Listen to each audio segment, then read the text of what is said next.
What's up guys, welcome to my Mutaba is underrated video, which will be done in a similar format to my Kano, Julius and other vids like this, starting with everything power wise he showcased in Ashura, then covering some important stuff alongside predictions about the future for our boy Mutaba in Omega. This absolute beast, known as the Genocider, is 199 centimeters tall and weighs in 122 kilograms, making him one of the bigger characters in the series. Before the first round, we learned that Mutaba challenged a whole armed rebel army alone while being unarmed and massacred the rebels without taking a single shot. This alone is probably one of the most impressive things in all of Kangen if I'm being honest. We also learned that he had a fight with Kurei Horyo in the past when he was a bodyguard, with that resulting in the Kurei man to never want to fight Mutaba again. So Mutaba scaring Kurei clan assassins, that's pretty respectable. His first round fight was against Meguro Masaki, the battle between the legendary mercenary and the crazy serial killer. As we know, he's blind but was able to tell the stance Meguro was taking and know it was judo by using his other senses, with him being described as a master of silent killing who survived more battlefields that you can count. No one can match him in a fight without rules. Kangen doesn't have too many rules, so Mutaba is an absolute beast. He was able to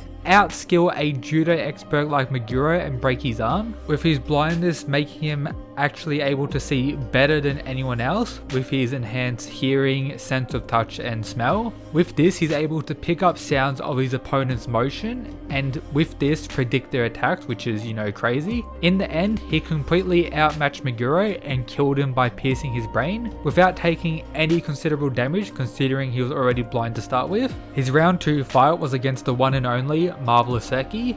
Before I continue, make sure you're subscribed, and if you're an absolute mad lad, check out the other stuff in the description like the Discord and Patreon. Now back to the video. With him chilling in the arena with a black robe, looking like a Sith Lord if I'm being honest, but this is mainly to hide his new implanted eyes that he recently got, but he doesn't use these in the Seki fight. For a large portion of this fight, he was able to easily outspeed Seki and go for eye pokes. However, when on the ground, he got partly deafened by Seki. He overcame that issue instantly though, as stated. Error corrected, positional information updated, man be acting like a robot killer at this point. Out of nowhere, he pulled out boxing to fight Seki, causing even Gowling to say he's mastered it, with this demonstrating Mutaba's insane adaptation ability, as Waka points out, while Mutaba dominates Seki with boxing. However, he eventually got his other ear ruptured and slammed to the ground, causing this, but got up with little damage apart from him being pretty much deaf at this point, including some other attacks from Seki, but still not too much raw or physical damage was done to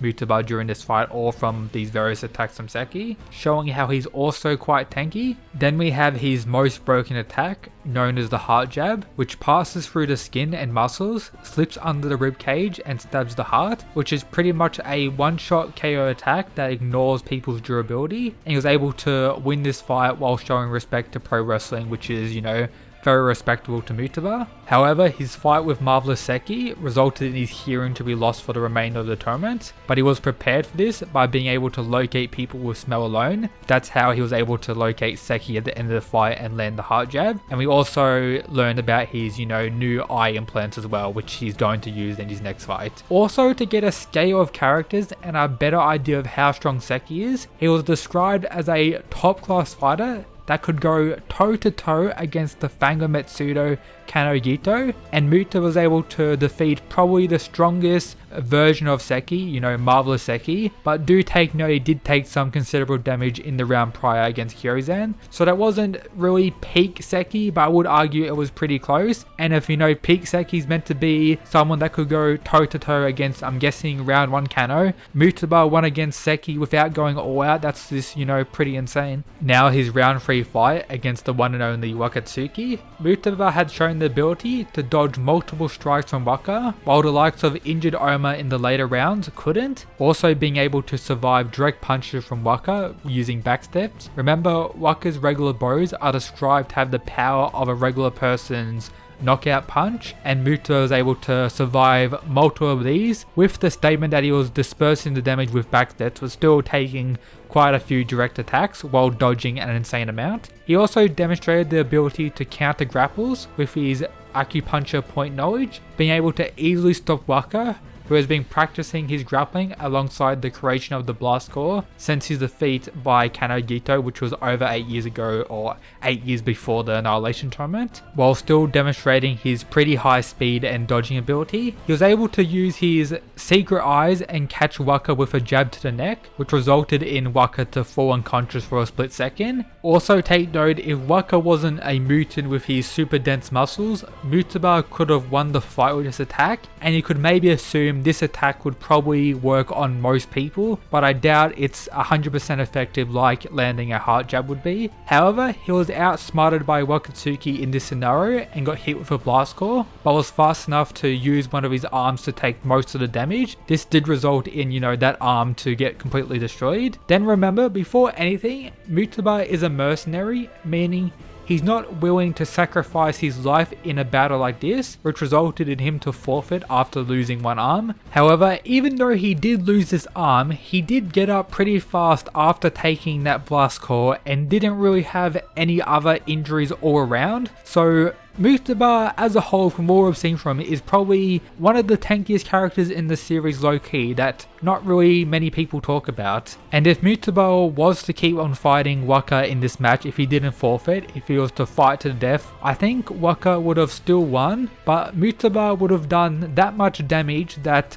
Wakka probably couldn't fight in the next round against Arma. Or if he did, he probably would have got destroyed instantly. I do believe Mutaba has a little bit more to showcase, maybe if he's on the brink of death, because he only lost an arm during this fight. He could have probably pulled out some other crazy tactics as well, considering Wakka's ankle's on the verge of being destroyed as well during that fight. But yeah, I do think Mutaba could have done some crazy stuff to Wakka if the fight continued. And that's the last time we get to see Mutaba fight properly in the series of Kengan. We did see him destroy some Guardians as well, but that doesn't really show too much, and it was just really him teaming up with Seki.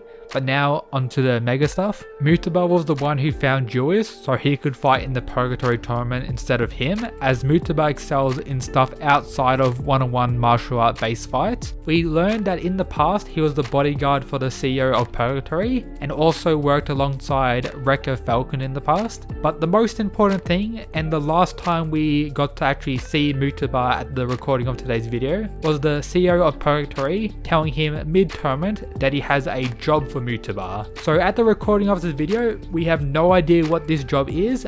My guess is maybe to kill someone or investigate the worms possibly, considering the worms' involvement in this tournament probably triggering the CEO of Purgatory. I hope we get to see him fighting someone in the halls or some crazy stuff like that at some point. And let me know down in the comments what you think Mutaba is doing currently. What do you think his, mission currently is? But in summary, Mutaba as a whole, I believe, is pretty underrated by the broader fandom. He is very speedy and one of the most adaptable fighters in the whole series, with him being able to survive multiple attacks from the likes of Wakatsuki and have countermeasures for the likes of grappling. And even when he loses some certain senses, he has the ability to adapt to that as well with other senses that he's trained. He has one of the most OP abilities in the series, the Heart Jab, which could theoretically one-shot anyone in the series if he lands it. He has all this while being someone who excels in the mercenary field rather than these one-on-one tournament battles. So he has the possibility to get even better at this, and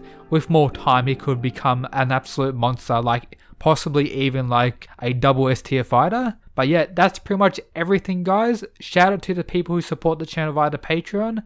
That's it, guys. Peace.